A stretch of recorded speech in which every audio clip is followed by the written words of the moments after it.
MI Cape Town, for the first time, the champions of SA20, after having beaten the defending champions who were looking to make it a three-peat. And that final did not go according to script because, from sources we know and trust in terms of their opinion in cricket, the winners of either Paul Royal or the winner between, Paul Royal and Sunrisers Eastern Cape would be strong enough to dethrone MI Cape Town in the final.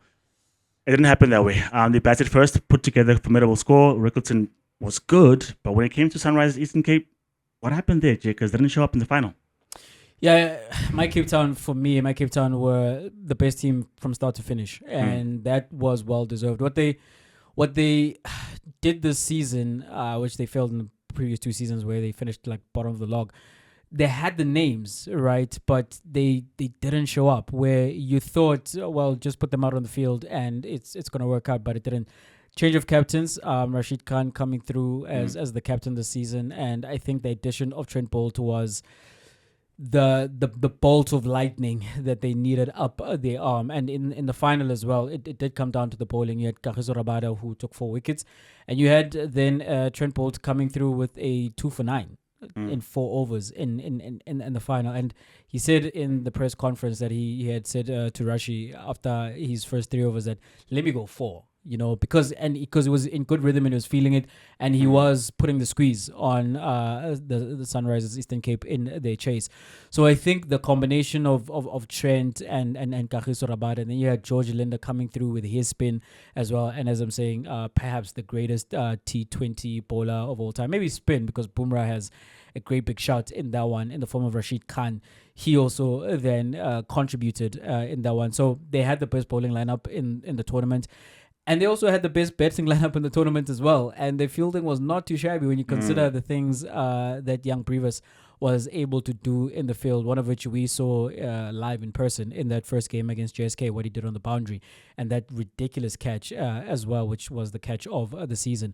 And in terms of the batting, some Brevis came into his own this season. And once again, in the final, when they had good momentum, a great start from those two openers who have been great, even when my Cape Town have not been good as a team in previous seasons, with Rickleton and Van der Dissen at the top of the innings. They gave them a great start, and then when Rickleton goes out, because at some point he was striking at a 255, I remember seeing on the scoreboard, you think to yourself, maybe this is the opening that the Sunrisers needed. But then you've got Esterhuizen coming through. Then you have a Brevis coming through, even though Ariza gets attacked in the final. But Riza has been good throughout the season. So it's a multi-headed snake, Chuck. You cut off one and you still have to deal with the others, And so I think it really didn't matter who you got out. There was always a next man in who was willing to put his hand up. And in terms of the Sunrisers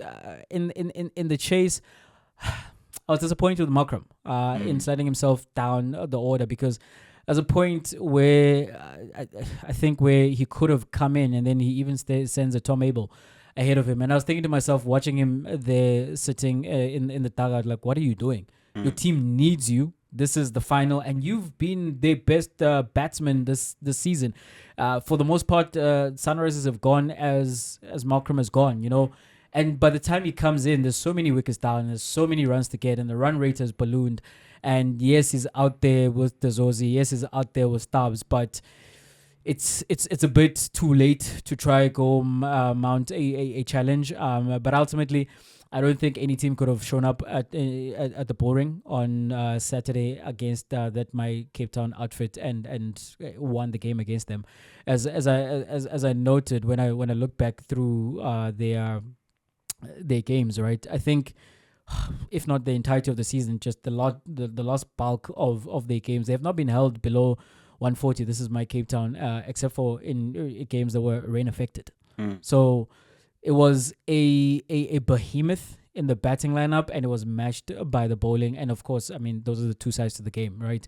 Yeah. And if you have the best of both in those departments, there's not much anyone can do, even the 2-time defending champions. I think Rabada was key in that final, Jay. I think those 4 wickets were key in terms of restricting them from playing, restricting them from actually going out. Because if you look in contrast to what MI Cape Town did with Rickleton up front, very from the very first over, just started firing away right at the beginning of the innings. He goes out, and then you're saying there's Van Dissen to continue the work. There's Esterhazen, there's Brevis still, and I just keep going and going and going, right? And I thought to myself, maybe they throw away their wickets because you get to like 30 odd, 20 odd, 40 odd, and you're out, right? Yeah, it felt like Jack, they'd hit a six and then they'd go out. Yeah, you're like it happened so many times, and you think to yourself, maybe don't try go for the boundary again. Like just take a single or whatever the case may be. Yeah, and I think when you look at Sunrisers Eastern Cape, they didn't have that because the pressure was on from ball number one, and they never quite started well.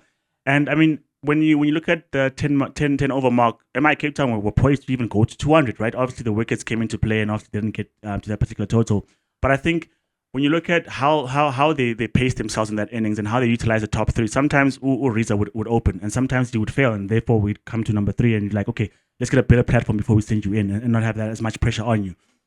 So I think things like that, Jay, were very good. Obviously, the bowling, like we said, with Rabada.